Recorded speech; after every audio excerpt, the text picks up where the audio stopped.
Welcome to the DRF Sports Podcast, brought to you by DRF Sports. America's most trusted name in horse racing is now providing sports bettors with exclusive data, analytics, previews, videos, and expert picks on all major sports. Bet smarter and have more fun doing it.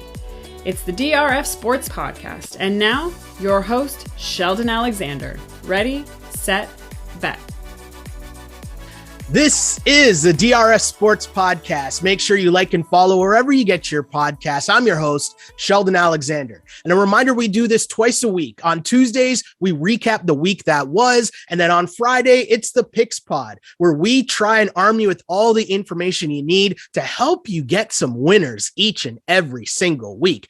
Week 4 is already off to a great start as we hit on Virginia covering versus Miami. And of course, the Jags keeping things close with the cover as well against the Bengals. Oh, so close to the outright win, but hey, against the spread, we'll keep things moving along as the record continues to rise and rise and rise. And that's all we're trying to do here. And so if you're wondering why I'm always telling you to check out drf.com/sports, it's because that's where you can get all of the details, insights, and including our power trends, line movements, team picks, and even more betting angles, including our guy Scott Gramling's weekly six-pack. Scott last week was hitting all kinds of underdogs in both the NCAA and the NFL, so make sure you check out this week's edition as well. The point is, drfsports.com is where you need to be every single day for all of the usual previews, plus we go in depth on this podcast. However you want your betting information, we've got you covered. And so today's show, as mentioned, it's the Picks Pod. We're trying to keep the good times rolling. And as we try to stay hot, I'm going back to my dude, Matt Russell, as he joins me on the pod right about now. All right, so we're back on the Friday Picks Pod, looking to keep the hot hand going for as long as possible. More winners on Thursday night with both Virginia and the Jags coming through. Mr. Matt Russell, how are you doing on this Friday morning, my dude? How you feeling? Outstanding, man. A couple of football games that went down to field goals at the end, at least from an outright standpoint in both cases. The underdog was comfortably covering throughout. So, yeah, I mean, listen, that Jags Bengals game, you know, what a ride. And there's not that much to take away as far as like, what do we think of each team? For me, strategically, for circa Survivor or any Survivor pool, right? Like that was the big thing that I kind of took away. People were taking the Bengals willfully, right? Like we talked about on Tuesday's show, just the idea of like, okay, where would you have them rated, right? And we're like, well, I still don't really have them at a 50, right? Still don't have them right in the middle of the pack. And so when I'm looking at like Survivor, which, you know, listen, sports betting, you know, against the spread, teases, parlays, all of that sort of thing. Survivor pools are part of the conversation, right? Like Everybody loves them. They might be the conversation sometimes, especially as we get later on in the season. And so I look at that and I'm like, wait a minute, we had to pick Cincinnati? Like why was Cincinnati, why were the Bengals all of a sudden like a thing that we had to use at some point this season, right? People were saying like, oh, I got to use Cincinnati, get that out of the way. And it's like, whether you're picking 18 teams or 20 teams, I don't know that Cincinnati is necessarily deserved of being considered one of the top 20 teams in the league just yet. There's still 12 teams that you don't have to pick at all, and you can still make it throughout your entire, Survivor season. So, the frustrating thing is like people survive that, right? Like that was such a bad decision, and yet they get rewarded with it in the end. And I guess that's the whole point, right? Is that the Jags are always going to jag it up and give it up at the end. But that was the frustrating element for me. So again, even on a winning night, right? Even we win all these bets, you still go like, could be a little bit better. So, mindset of the sports bettor right there. Right. I totally agree with you. And it's super interesting for me because I just looked at that game and thought, the 7.5 points, give me all the points. Give me that. Because, I mean, as you talked about on Tuesday, would anyone have been surprised if the Jags won that game? No. So how is that your risk in week 3 to say, yep, you know what? Riding with the Bengals. I'm like, wait, right. What? So as we move on, our Friday picks, things are going pretty well so far. Can't even lie. For those keeping score at home, what I try to do here, I'll throw out every single pick in the NFL against the spread. That's what I'm trying to do on social media throughout the whole season. So far through the first 3 weeks, 31-17. You can follow along, as mentioned, on the social media accounts. But every Friday, I beg Matt for some gambling and betting advice on some of the games. And we try to get to as many NFL games and NCAA games as possible. Last week on the Pick Pod, if you remember, we went 8-2 against the spread in the NFL. The hurry up offense was a solid 11-6. Plus, we also got to mention NC State upsetting Clemson. That's right. Let's try to keep the train moving. Does that sound cool, my dude? Let's do it, man. Let's crank it up. So we'll start off with one of the biggest games of the weekend, and it's Cardinals at Rams. Rams are at -4 at home. Weird line in the Vegas zone. It's an NFC West showdown, 2 3-0 teams. This is weird to me, okay? I feel like I trust the Rams offense more than the Cards offense. I feel like I trust the Rams defense more than the Cards defense. And of course, I trust McVay over Kingsbury in a landslide. Right. And yet I see this as a shootout. And at the end of the game, I'd rather be sitting on some points. Is that weird? Yeah. And listen, I think the market agrees with you. And so one of the things you can sort of use to find out how dialed in you are on a season, right? Like the last thing you want to do is make a point spread for a game, or even just look at a point spread for a game and be like, oh man, like that seems too high.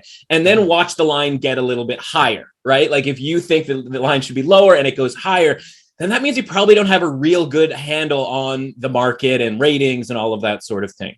So in this game, this opened 6 on Sunday night and like stayed that way until about Tuesday. So you're sort of sitting there and you're going like, okay, I guess this is just going to stay at 6. And for me, I had this much lower, right? I had this around 3.8 sort of very specifically.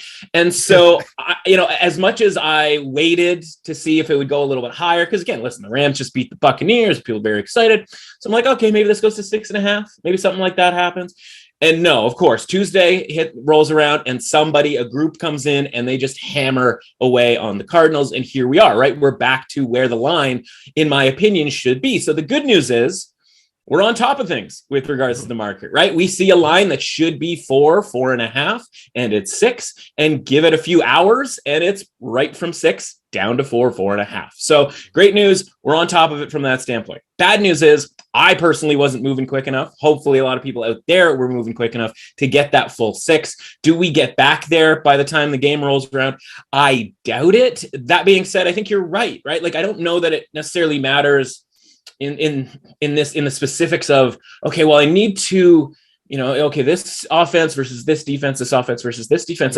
This game just has that gravitational pull to it, right? It has that gravitational pull to 0, to a tie, to a close game. So, you never know with the Cardinals, right? They're capable of busting an 85-yard touchdown at any given moment. And Kyler Murray could be turning the ball over. He gets sacked a bunch of times, but in the end, you're going to just find him scrambling around late, whether it's sort of a backdoor type situation, whether it's just a tie game, whatever. These guys are capable of anything. Right. And it doesn't feel like a team that is 3-0 this season, but somehow that actually is the case. So for me, I'm right there with you. Like, take as many of the points as you can get. Obviously, I'm a little bummed out that I was slow to move when it came to the 6 that was available. I didn't know that, in 1 hour, basically on Tuesday, it would shoot all the way down to 4.5 and then subsequently 4. So that's where I am, man. I think I'm right there with you. I think you got to take the points here with Arizona. It's just, and they could win the game outright, right? Like the different options here for how this game goes, are astronomical, right? Like this could go a bunch of different ways depending on what version of necessarily Kyler Murray you get. Yeah. And obviously that's a big game. The Rams are coming off of last week in terms of beating the Bucs. That's a game that you get hyped up for. That's an early season sort of statement type game. So even though you're facing a division rival the following week, there is a chance there could be just a bit of not a letdown, but you know what I mean? Like they catch them sleeping a little. So totally interesting. And you mentioned the line movement. If you want to make sure you keep up with said line movement of this game and every other game in the NFL, make sure you go to drf.com/sports for all the betting angles, team stats, head-to-head matchups, power trends, all that and more. Again, drf.com/sports for all the details and insights you need into the NFL and all sports across the board. But let's keep things moving. Colts at Dolphins. Dolphins at home, 2-point favorites, and the 2-point spread is strange to me, Right. but in this, what could be labeled as a Jacoby Brissett revenge game, right? Yeah. Right. I would like to think that Jacoby's current team can build on some things from last week. Meanwhile, Jacoby's former team, the 0-3 Colts, Carson Wentz, I just don't like this game is it's weird to me, right? I'd like to sit on the points, but the 2 is strange. I don't really know where to lean on this game. And it's more so based on the line being at 2 points. It just seems strange to me. Yeah, it's excuse me, it's strange to me too. We talked about this on Tuesday. I like the Dolphins in this game. I don't want anything to do with the Colts here going forward, right? We're watching Carson Wentz. He looks like, a Bambi type situation out there against the Titans. And the reason that game wasn't a blowout, I think has a lot more to do with the Titans, and we'll get to them, than it does the Colts, right? And so, we talked about grabbing the -1 where it was earlier on in the week, right? Because, all right, you just need them to win essentially. And if they happen to win by 1, you push on your money. So now this goes to 2. And there's a couple of instances where, these sorts of things kind of happen, but because teasers are such a big thing in the NFL nowadays, right? And they were huge from a success standpoint in week 3, right? A lot of people got kicked around against the spread on totals, etc., but had their days saved by the fact that all the sensible teaser legs actually came through, right? So it was kind of hard to lose a teaser last week. And so when you look at these two teams and you go, okay, they're kind of middling teams, they kind of more relying on defense than they are offense, et cetera, teasing the 2 up to 8 is a really, really good, viable tease piece, right? And so the problem is when you see that, when you're sort of going up and down the numbers and just going okay, what are the teaser potentials here? And you circle that one, which you should from a mathematical standpoint. I think sometimes you can get kind of wrapped up and miss the fact that it's a pretty good bet to take the home team under a field goal in that situation, right? And so, you can get kind of oh yeah, this game could be close, this game could be close from a tease standpoint. But for me, I'm I get that, but I'd rather just take Miami here to win this game. And that's why we grabbed the -1 early on in the week, because I had a feeling this would go up. And I don't know where this is necessarily going to close. There's, the big contest in Las Vegas has it at -2.5, which is usually an indicator of where that sports book, which is a market-making sports book, they have a pretty good idea of where the line is going to go. So they make it 2.5 just in case it goes up. And they're sort of thinking that it might. So I think we're right to have grabbed the -1 with Miami early on in the week. And listen, I didn't expect it to just go off the rails, right? With a -3, a -3.5, -4. I'm just a little bit more surprised in how much credit that people are still giving this Colts team. That right now I just don't think is very good. And they're banged up, right? Darius Leonard, you got Quentin Nelson on the offensive line. Both those guys are in big trouble as far as injuries are concerned. And I don't think Carson Wentz has the maximum amount of sprained ankles, and you can't have any more sprained ankles than he already has. And I don't know that that's getting better, right? In a week's time here. So for me, it has been the Dolphins and nothing's really changed there. And I'm actually sort of comforted by the fact that I haven't heard Dolphins all week, right? It sort of makes me go, okay, so it's not as obvious to everyone, which in a weird way is actually kind of a good thing. Yeah. Oh, trust me, I know exactly what you're saying. That's one of the telltale signs. It always makes me kind of be wait a second, what's going on here when everybody's on the same thing? And there's plenty of those this week. Yeah. Let's keep things going though. Giants at the Saints. Saints at home, 7-point favorites. Seems like a lot of points to me, but is this the first game they're playing in New Orleans, right? That's right. For this game? Yeah, absolutely. Yeah. And I think there was a tax built into it originally, right? This game was 9.5 at on open, which if you're going to just sort of bump something up, a couple of points, that makes a lot of sense that people would sort of get kind of drunk on the idea, speaking of New Orleans, drunk on the idea of them being back at home and a rowdy crowd and all of that sort of thing. And there's a lot of 7.5 point spreads. Obviously the Thursday nighter last night was, one of them. And, sometimes I don't really love those because, for a team to be a 7.5 point favorite or underdog, the underdog has to be kind of stinky, right? Like a team that you don't really want anything to do with. Otherwise, you'd be happy to take the 7.5 points, right? And we saw that last night, right? Nobody wants anything to do with the Jags. And it's okay, I get it. But at the same time, like 7.5 points is a ton to lay in the NFL, right? And so this was one that I had circled where I go, okay, like this is one where the Giants can hang in, because this New Orleans Saints team isn't the New Orleans Saints team of old. This is like, it's almost like a teaser from, that we just talked about, if you're teasing it up from 2 to 8, only we don't have to do the tease, right? Because I'm not sure that there's that much of a difference between these two teams right now. And the Giants are much better under Daniel Jones on the road than they are at home against the spread. I think the number is something along the lines of 10-6, 10-5-1, depending on, what number you may have gotten at, over the course of time.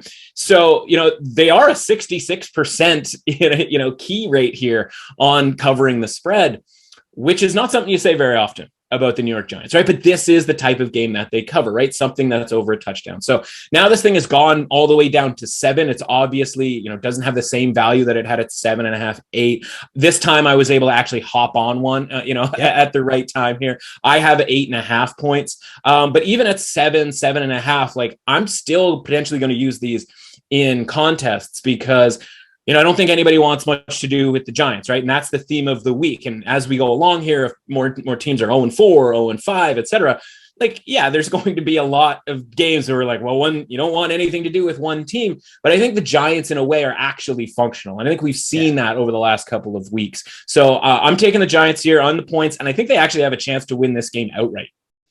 Yeah, I mean, my thing with this game is bare minimum. I like the Giants on some like terrible backdoor cover, or like Jameis doing some Jameis thing that just like hands the Giants points.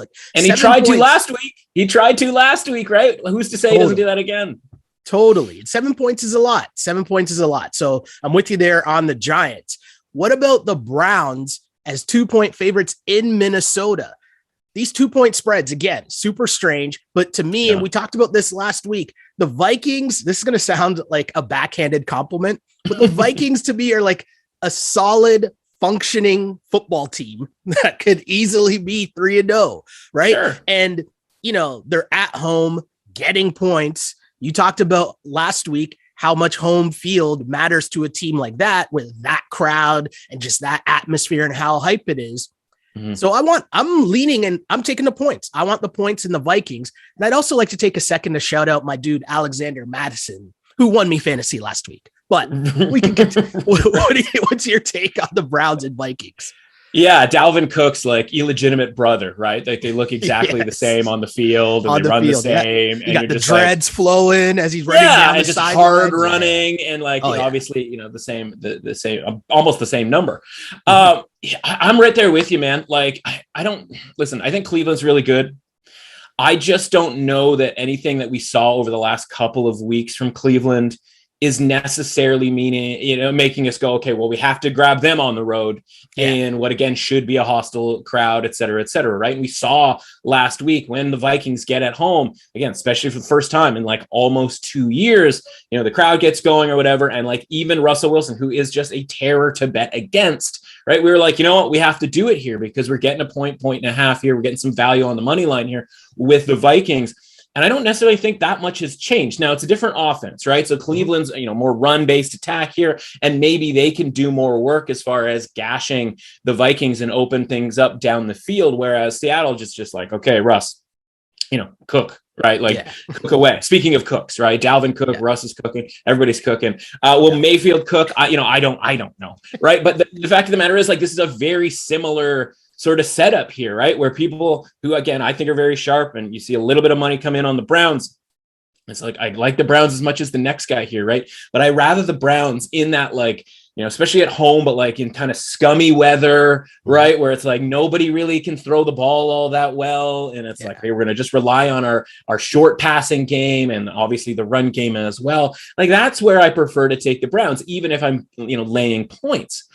So when it comes to the Vikings here, like they can throw the ball on the Cleveland Browns, right? Like just because Davis Mills couldn't do it once he had to come in for Tyrod, and just because Justin Fields couldn't do it, like that doesn't mean like all of a sudden Kirk Cousins like at home can't do it. Like that doesn't make any sense to me. So for me, like this is just going to be like, it's a standard play, right? Like it's a play that you have to make, and it's not going to win necessarily every time, but it's just one that I see on the schedule and I go like, I just have to do that, right? Like, so I'm on the Vikings here, plus the couple of points here. I don't think that this gets to 3 necessarily, and maybe you just, go buy that whole +2 thing and just go straight to the money line and look for a Vikings win here, because, again, if they have the success that I think they will, they'll win the game just like they did last week.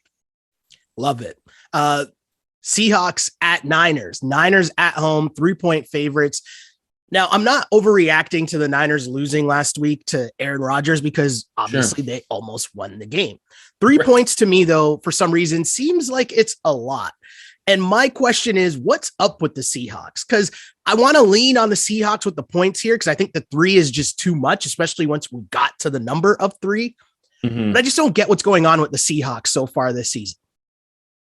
Yeah, listen, it's funny, right? Like, I just don't, and I've always been this way, and you and I have talked about this before, right? Like, Pete Carroll gets so much credit, obviously USC, he's just dropping bags on people's doors, and they're obviously blowing people out, et cetera, right? Okay, congrats, nice work, Pete. Then he gets to Seattle, right? And they build a defense, not necessarily Pete's like thing, if you will, and again, they get Russell Wilson like late in the draft. Again, not a Pete Carroll decision. And so then he's sitting there with Russell Wilson and a great defense. And it's like, okay, Pete, like, try to screw this up. Right. And he didn't, obviously got a little screwy there when it came to the Patriots Super Bowl. But, they get a Super Bowl, they go to another one, all in general, that's a success. And Pete Carroll probably now goes to the Hall of Fame.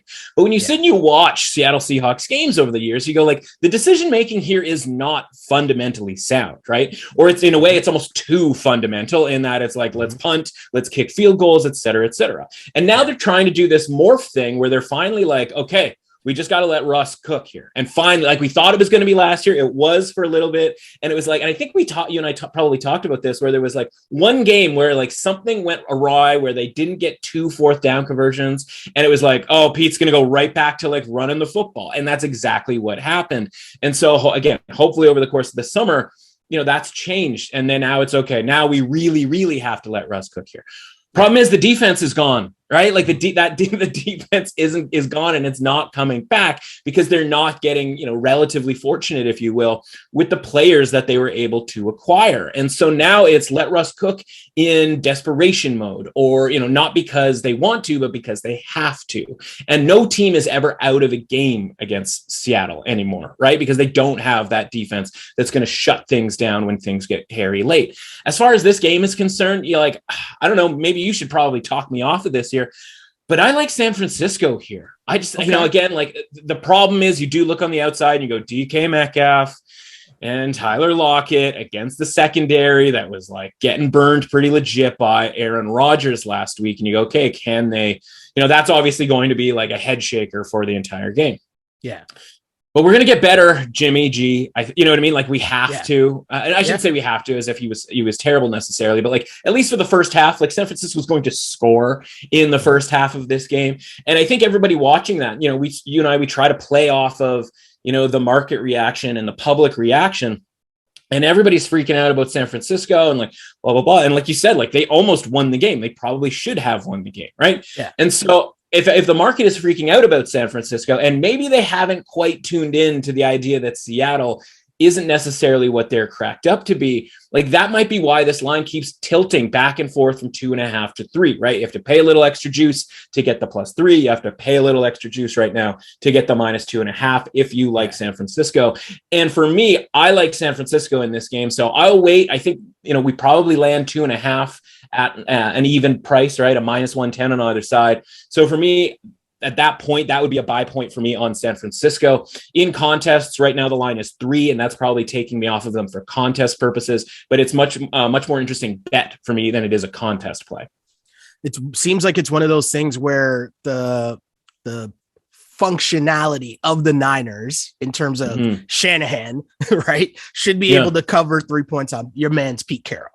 I know what you're saying. Like it's interesting. It's very interesting. And I'm honestly, I'm kind of following your lead here in the sense of seeing where that number lands on heading into Sunday. And at 3, I want to lean Seahawks, but I don't know. I'm on the fence. I'm on the fence. It's an acceptable position, right? Like this isn't one where it's like, well, it's not Cincinnati -7.5, right? Where you're going like, we talk about me turning my computer upside down and trying to figure out like, how did we get to this number, right? It's not that, right? It's a fair number. Anytime, and look at the Arizona LA game, right? Like anytime these four teams in the NFC West play each other, it kind of should be about 3 points, right? For the home team, like no matter the combination.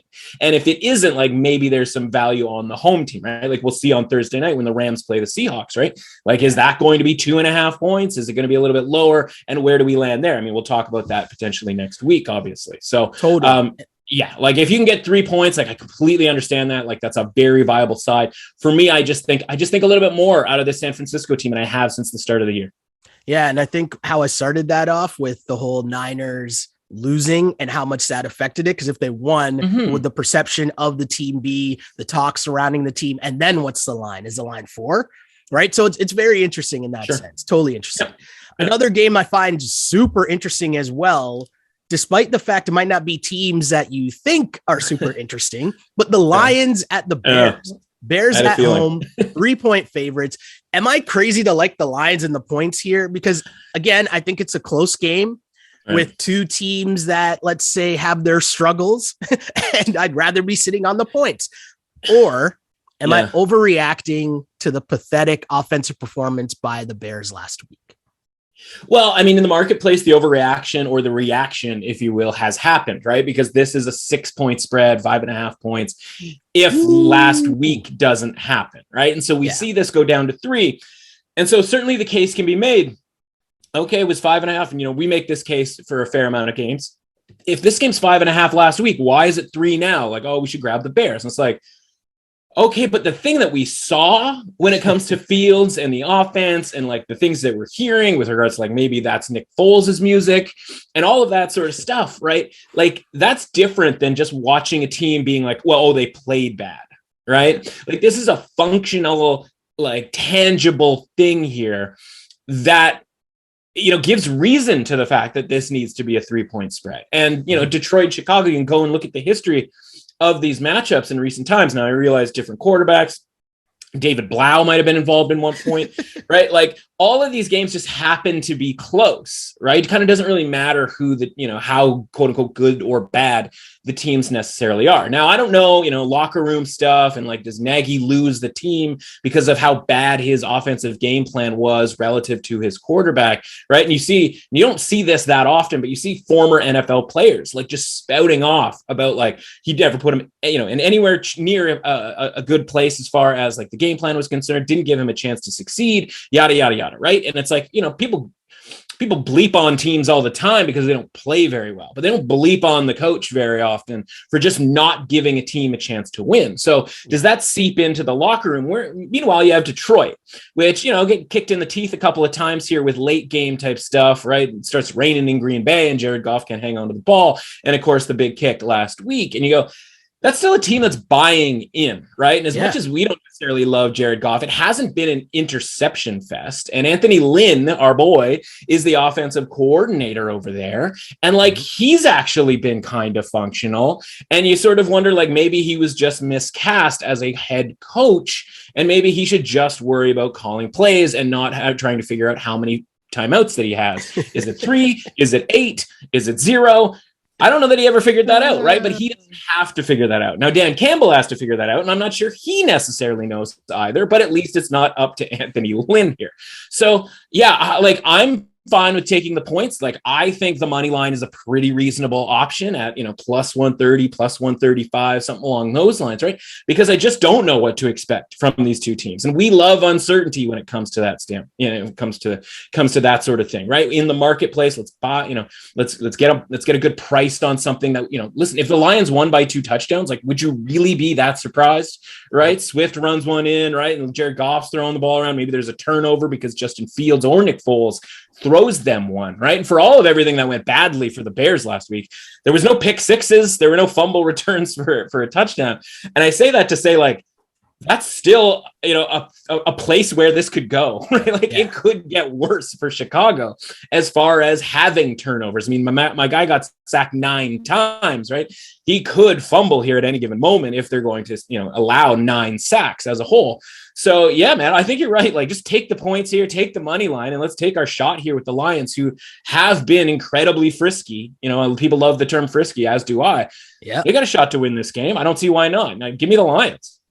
So you say the Lions have a shot to win that game. I'm interested to hear your thoughts on if the next underdog has a chance to win this game, because we're talking about the Jets at home to the Titans.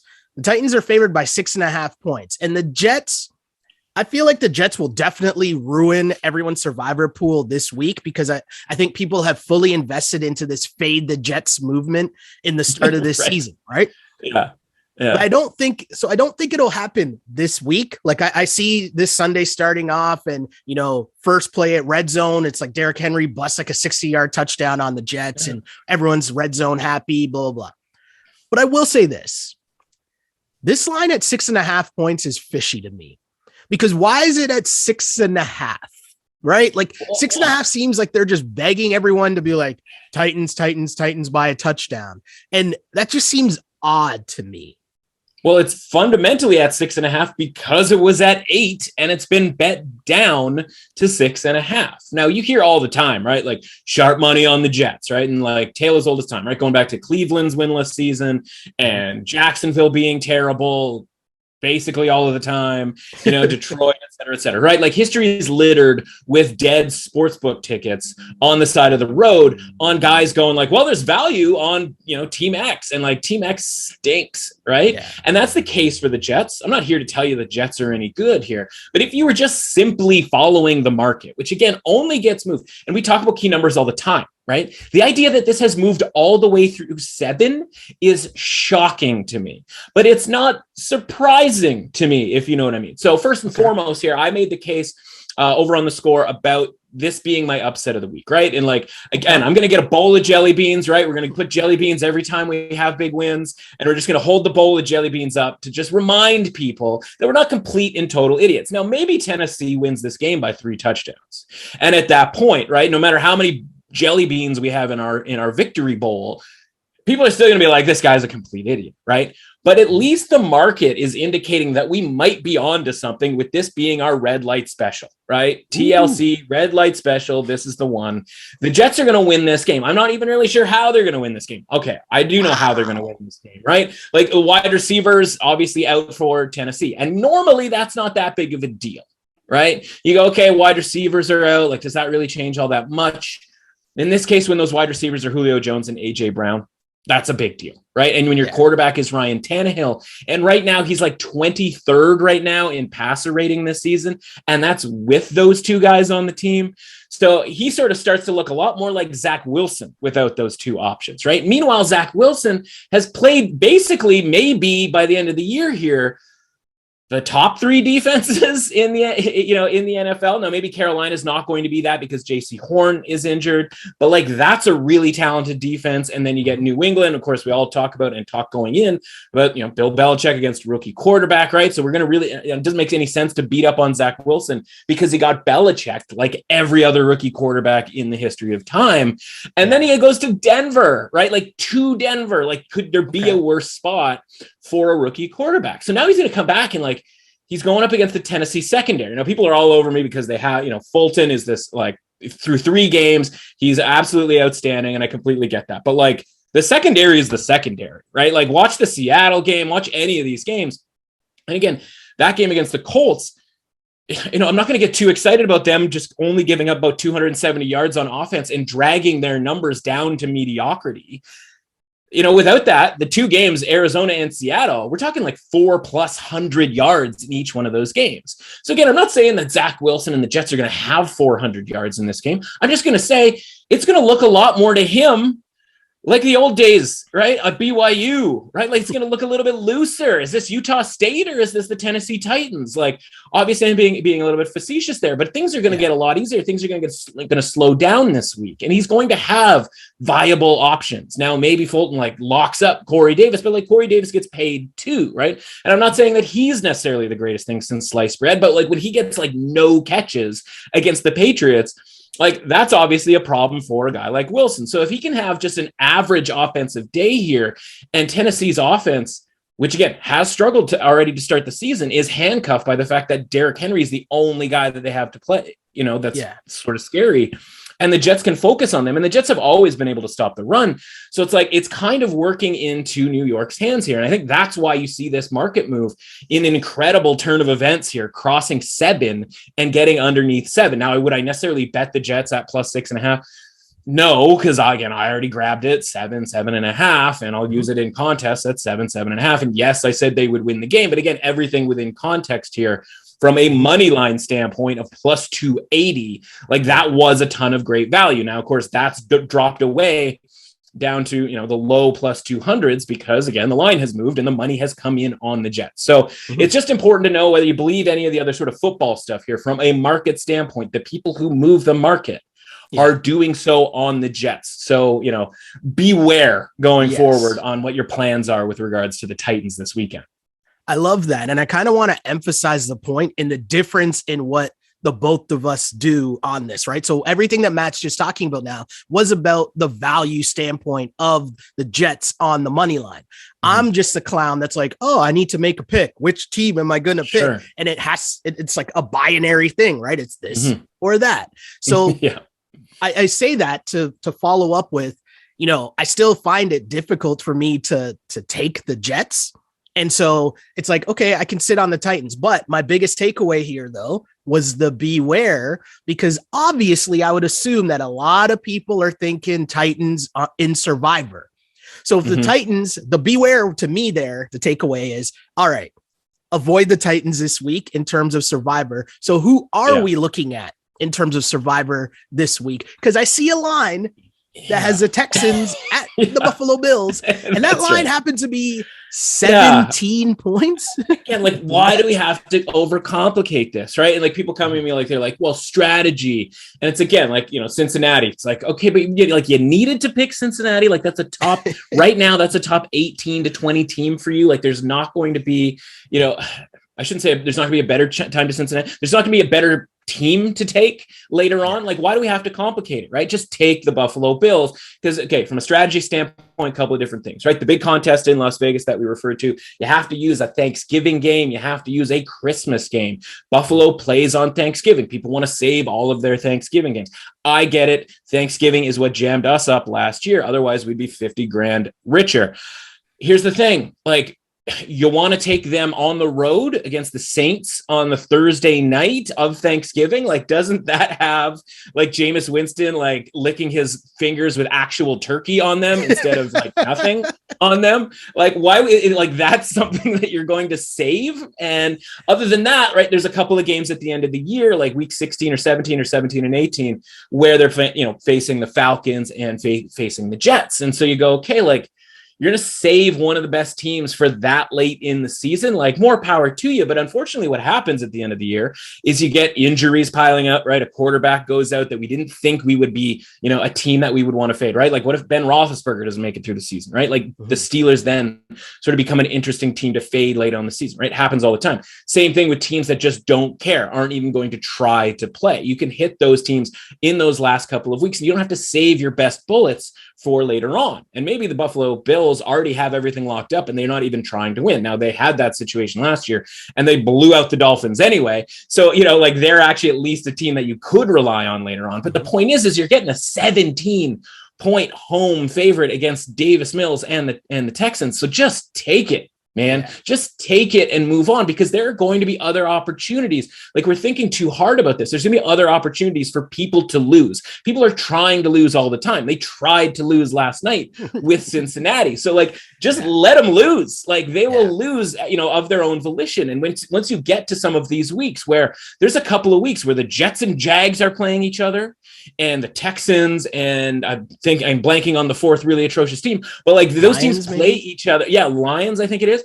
Those teams play each other on the same weeks in 2 separate weeks. Like, there are 2 weeks where none of those teams are a viable option to fade that week. And so while that's difficult for, each individual player, that's also going to, act as a fork in the road, right? Where you're going to have to pick a team that's a 4.5 point favorite. And there's going to be a bunch of different options and a bunch of different stuff happening and a bunch of teams losing before we ever get to week 17, where you would use the Bills again. So like, let's not overthink it out there, gang. No Titans, no, Packers, none of this nonsense. Just flat out, just take the Bills and move on with your lives. There'll be plenty of other times to sweat.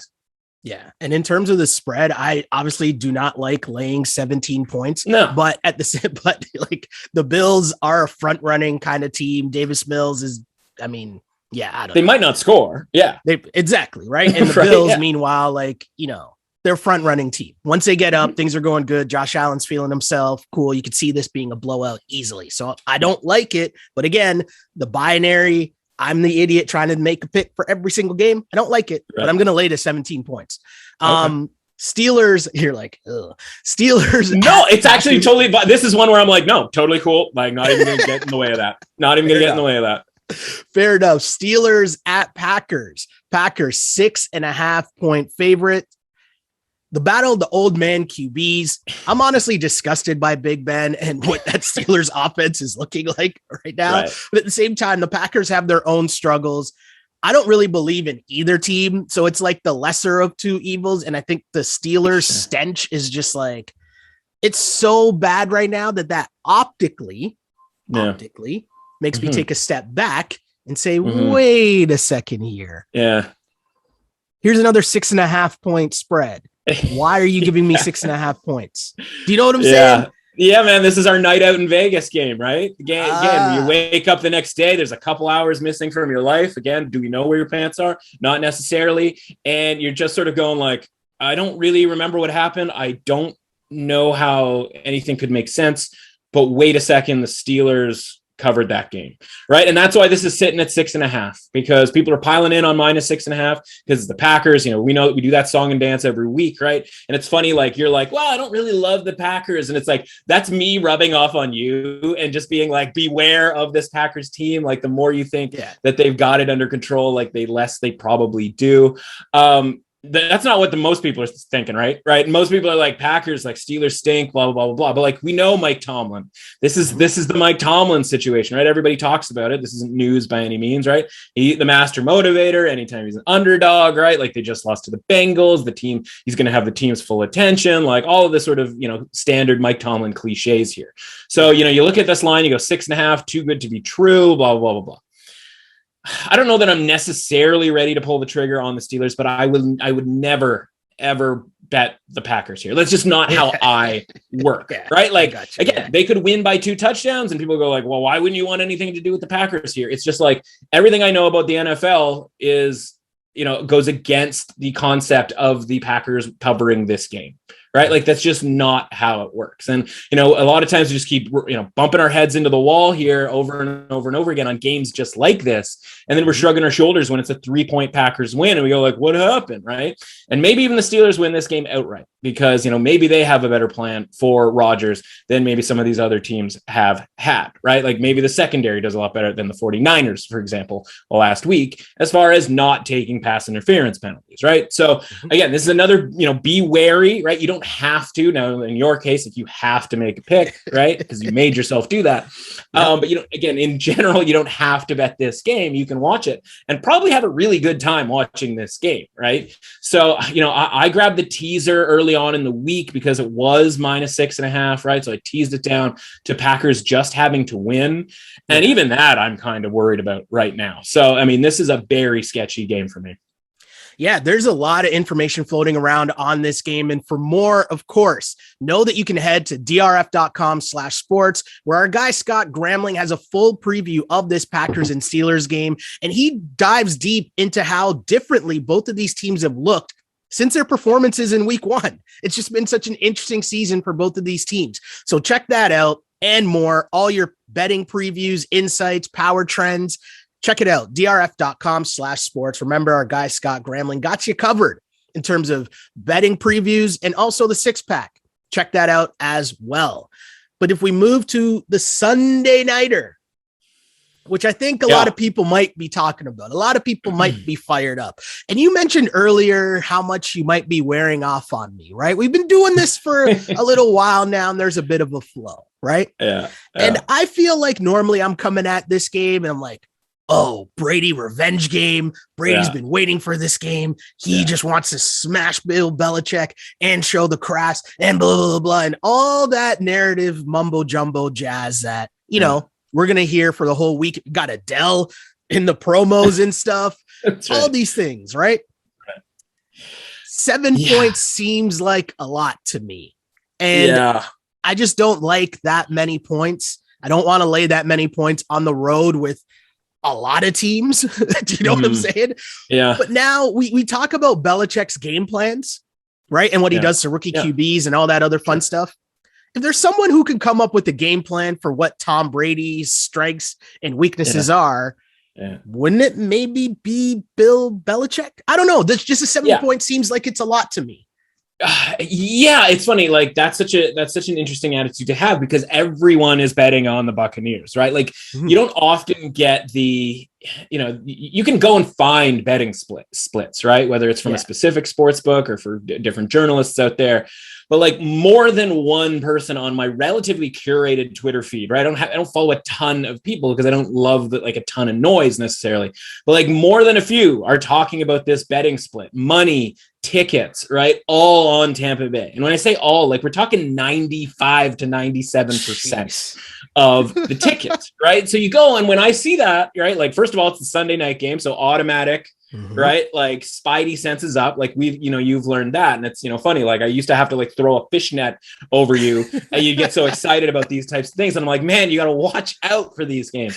So, like no brainer. Like we have to take the Patriots here, right? Like that's not, that's not a comfortable place to be.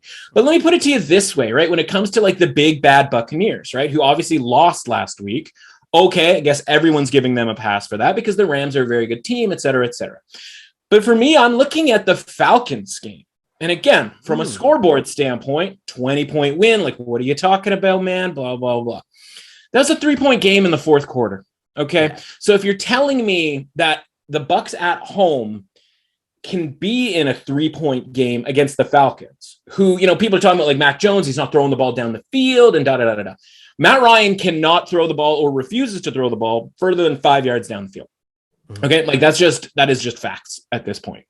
And so like, if that game is a 3-point game with Matt Ryan, who at this point, I'm pretty sure his air yards are lower than Mac Jones's at this point, you're telling me that the Patriots can't cover this game because they lost to the Saints last week when there was a punt block, a pick six, a almost pick six that, Jameis Winston threw the ball directly in the air while getting tackled. And like somehow a Saints player came up with it for a touchdown. Like all of that stuff happened. And we're like, oh, out on the Patriots. Right. And like this happened last year all the time. Right. Like remember the Patriots played the Ravens on a Sunday night, and that game was a touchdown favorite and no one gave the Patriots any kind of a chance. Right. But they came up with and maybe it's turning the weather on. Right. Remember Belichick? Like we're like, oh my God, he turned the sleet on.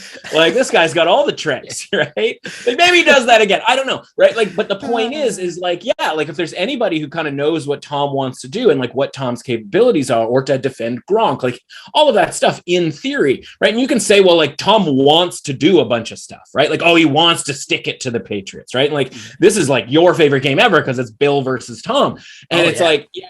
And like, he wants to do all of this stuff, but like the how is a little bit more difficult, right? Like he has to, take essentially what the Patriots are willing to give him. And maybe that listen, can they shut everybody down on that team? Probably not. And certainly the bettors don't think that they can.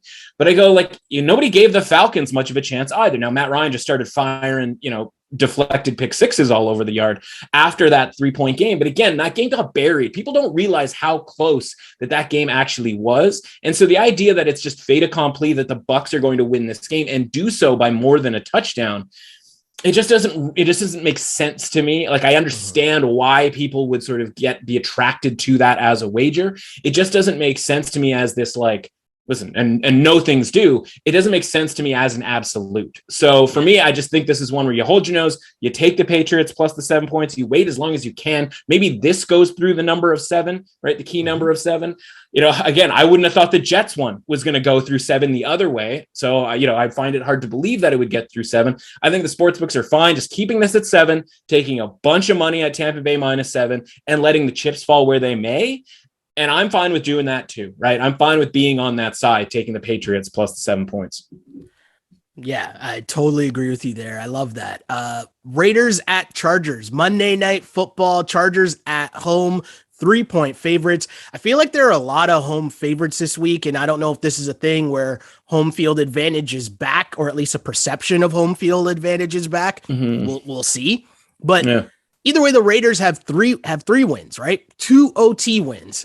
They're getting used to being on prime time. And to be honest, I don't know, I still have trouble believing in the Raiders. So I want to be on the Chargers, but maybe the Matt Russell in me is saying, again, this is one of those, pay attention to what's happening here with the Raiders. They're just in the mix. Whatever's going on, they're just in the mix, right? At the end of the game, they're an all-time in the mix team.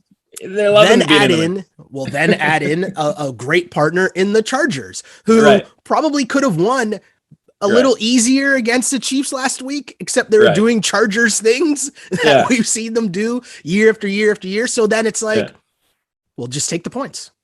Yeah, I mean, the Chargers are a team, right? They're making a stew, right? And it's this stew is going to be delicious, right? Oh, this stew is going to be so good. And then they just put their hand in it, right? And you're like, why'd you put your hand in the stew? And they're like, I don't even really know why I did that. But it's you ruined the stew. We can't eat around it because it's stew, right? It's a liquid. And so everybody's disgusted. And then we just go well, they're capable of making a delicious stew. But for whatever reason, they just put a bodily part in that stew. And so, again, this number 3.5, same kind of deal with the Rams and the Cardinals, right? Where I'm 3.5, I don't, because are we sure the Chargers are the home team in all of this, right? We're talking about LA. We're talking about the Raiders, right? That's going to be roughly 100% Raiders fans in LA. That's an approximation. And, so I'm okay, why would we be giving 3.5 points? So boom, right? Right along with the ones that I got early, unlike, again, the Rams and Cardinals game, I make the bet on the plus 3.5. And then sure enough, it goes down to 3. And you go, okay, ahead of the market, right? Closing line value, all of the stuff that we measure beyond wins and losses, right? Beyond the binary, what did we do relative to the market? We beat that number. And I think we'll still end up having, the right side of that game, whether or not the Chargers win. And listen, if the Chargers win and cover, that's a level of consistency that I'm not sort of emotionally prepared for when it comes to the Chargers, or intellectually prepared for when it comes to the Chargers. And the Raiders, right? I'm going to fade them later on in the season, right? When November and December roll around and John Gruden, I don't know if he gets bored or he just runs out of tricks or what he's doing over there. But early on in the season, every year, right? They're 6-3 going into week 10. And you're here come the Raiders. And then all of a sudden, they're 7-9. You're what happened to the Raiders? And it's doesn't matter. Gruden's got a 10-year contract worth $1 billion. And so nothing's ever going to change. So why not take advantage of this now while we have the opportunity? And so, I grabbed the plus 3.5. I think 3 is still very reasonable in this game. I'm going to dare the Chargers to not put their hands in the food at this point. Yeah, I mean, super interesting way to wrap up the week 4 action in the NFL. And, Definitely. We try to get to as many NFL games as possible as my quest continues to try to pick every single game against the spread this season. So I always appreciate the help from my dude, Mr. Matt Russell, in terms of the NFL. But just know for the rest of the picks, they'll be on social media throughout until you get to Sunday's games. But We also love talking about college football on this pod as well in our little campus rush segment here. And there are some big games in the NCAA. Let's start here with Ole Miss at Alabama. Alabama laying 14.5 points. Is that too many points there, or what do you think?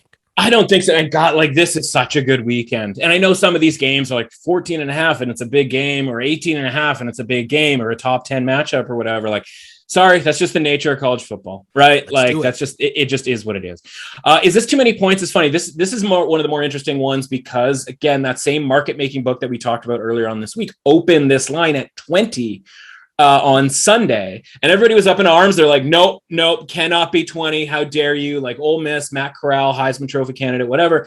And the number comes down to 14.5. I think he might have been right, the guy who opened the number at 20. I think the Crimson Tide blow out Ole Miss here. I have them. I grabbed the 14 at -115. So Alabama -14, -115 was the price. At 14.5, again, like I'll still use it in contest because, again, I think, listen, if the Alabama defense, right, as impressive as Matt Corral has been against some of these really poor defenses across college football in September, like this might be the reckoning here. And I think Alabama just punches their boy Lane Kiffin right in the face. From a literal standpoint, he certainly has a punchable face for after the game. Who knows what might go down there. But no, like this one's Bama or nothing for me. I got you. Another big time spread that you just referred to, Arkansas at Georgia. 18.5 point favorites are Georgia. How do you feel about that game and that large spread? Again, very dicey, right? Because it's 18.5. You go like, that seems way too high for two teams that are in the top 10. And like, I get that, but at the same time, I give Arkansas a better chance against Georgia than I did Ole Miss against Alabama, even though the point spread is higher. And the reason for that is like defense, right? And just the idea that this game could be more defensive, but it's also, Arkansas also has playmakers that if you're going to get a big play here to sort of turn a game or to sort of steal 7 points, if you will, you can get that from Arkansas, which you couldn't get. We compare this game to Clemson early on in the season. You couldn't get that. Clemson didn't have the game breakers. They don't have the game breakers this season. Whereas strangely enough, Arkansas has some speed and weaponry on the outside to be able to do that. And so I think they get a touchdown here or there just based on having a little bit more speed than most teams. And defensively, again, it's a little bit intense because they're going on the road for the first time this season. But they've shown me against Texas and Texas A&M that they have the defense that they can at least hang in here with the Georgia Bulldogs. I like it. Cincinnati, 1.5 favorites at Notre Dame. Notre Dame obviously has been a super interesting team so far this season. What are you thinking about the Fighting Irish, though, heading into this week? Yeah, probably more interesting than I think their large fan and alumni group would like, right? Like playing a bunch of teams that frankly just aren't that great and playing them very, very closely, which is why Cincinnati, we live in a world now where Cincinnati is a road favorite going into South Bend, and it was 2.5. And of course, everybody looked at that and was like, that doesn't seem right. Like this has to be closer to a pick'em. And of course, now we've headed down to 1.5. I imagine it's probably going to be closer to a pick'em on Saturday. But you and I have been talking all year about Desmond Ridder and the concept of Cincinnati making this power, group of five push, into the Power Five and, sort of stealing a spot for a potential college football playoff. This is it, right? I mean, yeah, obviously they have to win a bunch of games after that in their conference and they have to go undefeated, but this is their chance. So, I don't have a bet on this game, right? We're still sitting on the Ridder Heisman at like 60-1 and hoping that this is a show out game for him. This is one of the more interesting games for me, but like at +2.5, I was like, well, that just doesn't make any sense. If I wasn't involved in this, like I would be on Notre Dame just on principle, the same way that we were on Indiana a few weeks ago. And that game should have been a cover, right? Like it got weird at the end. So yeah, for me, it's Notre Dame or nothing, but I am going to take nothing in this situation, but I'm going to really enjoy watching the game. Another big time matchup, Michigan at Wisconsin. Wisconsin 2-point favorites at home. What are your thoughts on the Badgers? Well, the Badgers, right? Like we've talked about them a couple of different times, right? At a 12-1 Big Ten championship. And again, Graham Mertz is lurking, ready to drop the football at any given opportunity. But we saw Wisconsin last week in a game that didn't matter in the standings against Notre Dame. 13-10 lead, right? They weren't being able to punch it in to get that touchdown. They were up 13-10 in the fourth quarter, and then all hell broke loose, right? And Notre Dame gets like 3 non-offensive touchdowns in the fourth quarter, and it's just a complete mess. So the funny thing is, like, people see that, and yet this line has moved from Michigan as the favorite on the road here to Wisconsin as the favorite. And so it's like, okay, like, this is kind of what we were talking about, in that, like, these games, as much as they give us indicators of how these teams play from a results standpoint, they don't matter unless they matter in the standings. And this is sort of the second opportunity, obviously, for Wisconsin to, have their standings affected. And so, yeah, it's another situation like for Cincinnati where, like, we're already invested in Wisconsin. This game is essentially a pick 'em. I'm just going to be sitting there hoping for Wisconsin to win the game, because at that point, right, it's, first of all, it's a win in their, in their win column. But secondly, like, now it gives everybody a little bit more confidence that they might be able to beat Iowa later on in the season and thus make the Big Ten championship game. And maybe that ends up being against Michigan, more likely Penn State, and even more likely Ohio State. But again, that's what all we need is to get to the Big Ten championship game when we're looking at a 12-1 shot here. So if you don't have the 12-1 shot, you can still certainly grab it. That's available. Or you just grab Wisconsin outright. And on the concept of, I'm just going to roll this into Wisconsin's Big Ten title, futures next week. Like, both of those options are very reasonable. You might even be able to do better going that second route. What about Arizona State at UCLA? UCLA is 3-point favorites. Mm-hmm. I know UCLA's interest to you a lot this season, but what about this matchup here? Yeah, we were so excited for this game, right? It was going to be two undefeated teams, and then both of them go and they get upset a couple of weeks ago. So I had to keep them on the list, right? Mm-hmm. Like, I still am interested in this game. And Arizona State was 3.5. Again, grab the hook there. Now it's down to 3. So again, a little bit ahead of the market from that standpoint. I think it's going to be a slugfest. I think it's going to be a shootout. I think it's going to be an incredibly entertaining game for teams that, people go by the rankings, right? And it's like UCLA's number 20, Arizona State's unranked. Both those teams are better than that. Both those teams are better than top 20 teams. And whoever wins this has the inside track to the Pac-12 championship game to face Oregon, which is all at the very least interesting if you're following Oregon, right? Like, which one of these teams are you going to have to face? So a really interesting game here. Again, give me the points with Herm Edwards and his group over there. I loved it at plus 3.5. Don't love it as much at 3, but certainly if this ends up being a push, so be it. Now it's time for, I feel like this might be your favorite time of the week. It is, where I call for the music. I hope I got to wake up the producer, make sure he hits play on the music, get the music going. But I basically just clear out kind of ISO ball if we were talking basketball and just let you cook for a while here. It's our hurry up offense segment where last week the picks were on fuego. Can we keep the hot hand going? I'm just going to pass the ball over to you and let you go here, my dude. Yeah, let's do it. 17 games last week, 20 games this week. Has that gone too far? Maybe, but we're, like you said, we're spreading everybody out. We're going empty backfield, 5 wides. Let's get nuts.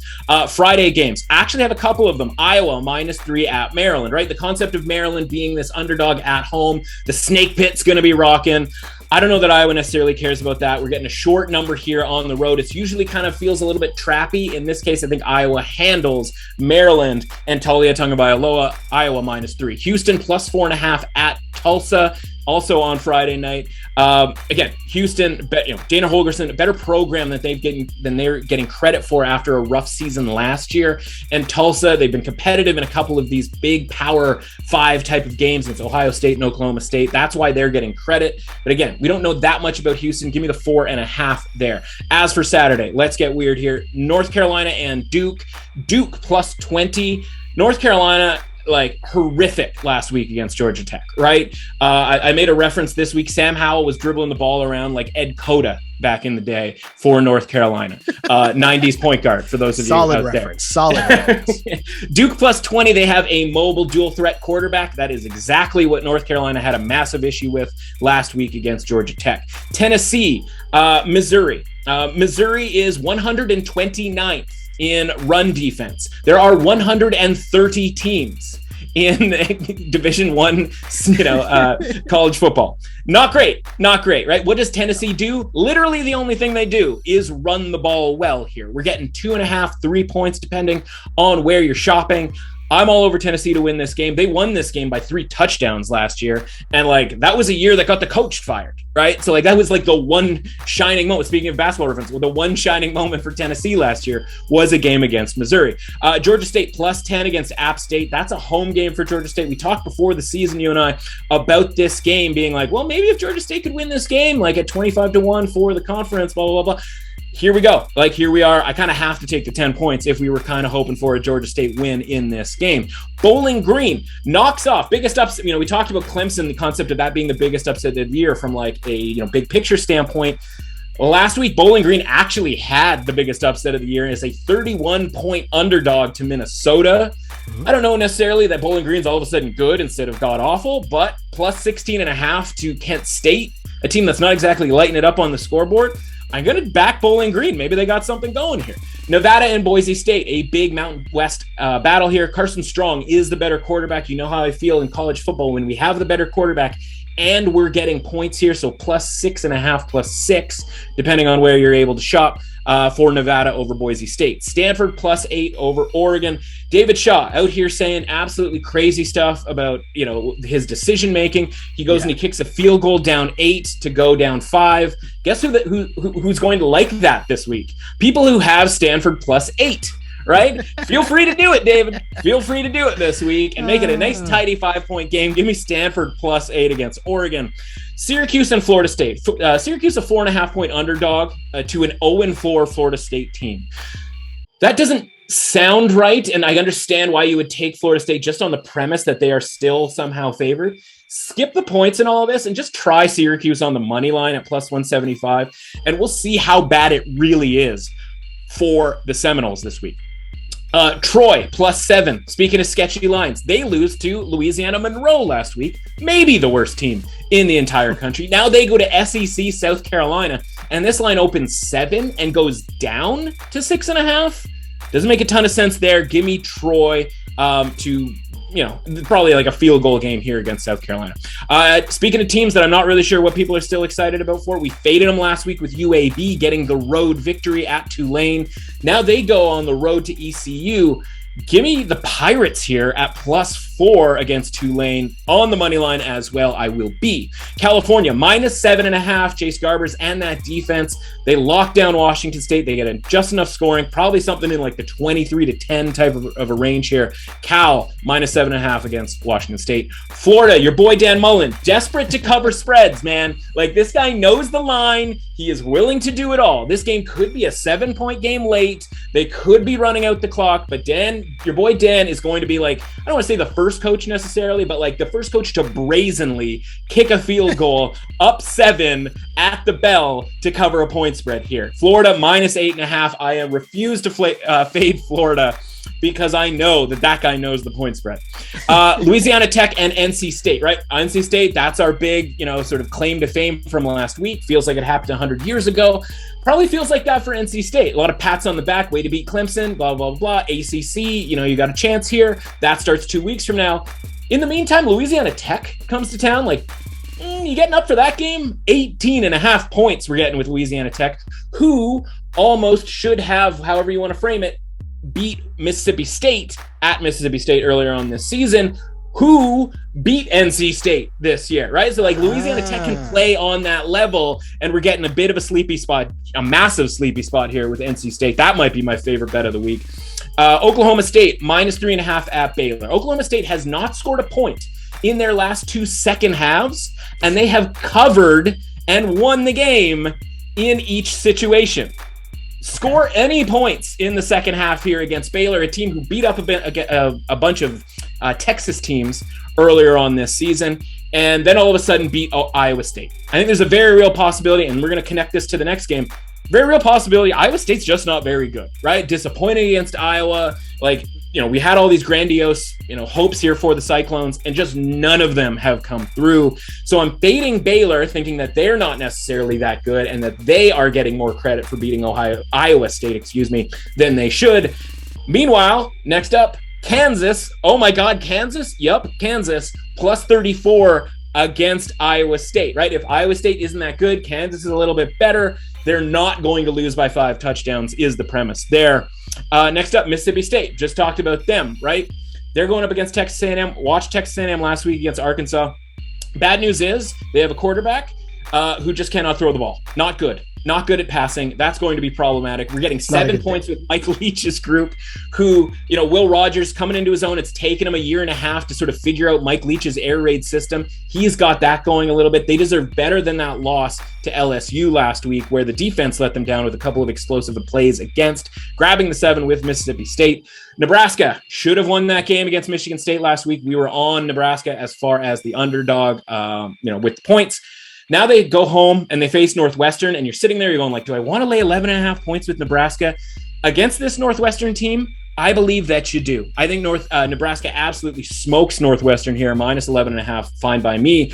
On the flip side, Western Kentucky, your boy Bailey Zappi, comes through last week at home against Indiana. Now they go again, another Big Ten team. They've seen Big Ten quality football. Now they go on the road. They're getting 11.5 against Michigan State. I think they can throw a little bit on Michigan State. I think they keep that game relatively close.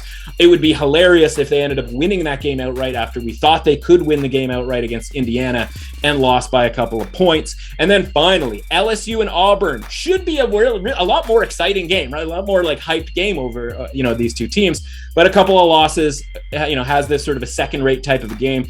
LSU's minus 3.5. We're talking about Death Valley at night here. We just saw this for Auburn in the whiteout of Penn State, right? And I'm going to pass on Bo Nix in this situation here. Give me the Tigers, even with that hook, minus 3.5 to cap our night. And there you go, 20 picks in the hurry-up offense. Oof. Wow. I mean, the music was cooking the whole way through. That kept it going. That kept to reloop it. It kept going. It kept going. It got you hype. I like it. I like it. So many great picks. I love it. And at the end of the day, too, me taking notes and trying to figure out, okay, yep.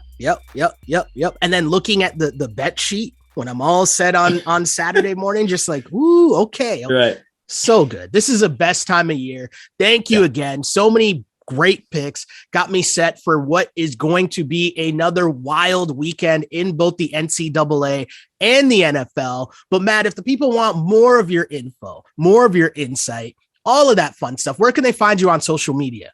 Yeah, and let's not forget just general complaints. At MRuss Authentic on Twitter is where we go. Happy to chat with everybody. People sending me DMs, especially after the solid start that we've had. Really, really fun. It's actually a happy place right now. Again, we've got all our jelly beans here ready, and for when we have to give a few back, and hopefully the people are as nice when the losers happen to show up here or there than when the winners are. But everything over at MRuss Authentic on Twitter. I retweet everything that I do for The Score, and of course everything that you and I do here as we get to hang out every week, and it's the highlight of my week, my man. Good times so far. We'll keep the good times rolling. And of course, when you're trusting in the principles, you just trust the process and you'll be more successful than you're not. There will be bad weeks here and there, but overall, we're on a good wave. We're going to keep those times going. Matt, thanks again for tuning in, or for joining in. Pardon me, for tuning in. Wow. Matt, thanks again. Matt, thanks again for joining us here, man. Thanks, buddy. Thanks to Matt for coming on the pod. And if you want to follow me online, you can do so on Instagram at Sheldon Alexander and on Twitter at Shell Alexander. But for more, we got this brand new project here at DRF Sports. And if you're not familiar with those letters, Daily Racing Form has been around for over 100 years, giving you all of the horse racing information, data, and analysis. And now we're taking over the entire sports world. So if you want coverage on every football game, but as well as the NCAA, the NBA, the MLB, and more, head to drf.com/sports for all the details and insights. The site has all the data on every game, including offensive and defensive stats, betting angles, line movements, key injuries, head-to-head records, and team stats. The DRF data is what powers our power trends. So if you want to see which trends our analysts have selected, follow us on Instagram and on Twitter. If you want to access all the raw data, again, drf.com/sports. That's where you get all of the previews plus our in-depth analysis on this podcast twice a week. However you want your betting information, we've got you covered. Again, my name is Sheldon Alexander. Thank you guys for tuning in to another episode of the DRF Sports Podcast. And until next time, See ya. Thanks for listening to the DRF Sports Podcast. Please subscribe, rate, and review the show. For more sports betting advice, go to drf.com/sports and follow on Twitter at @DRF_sports.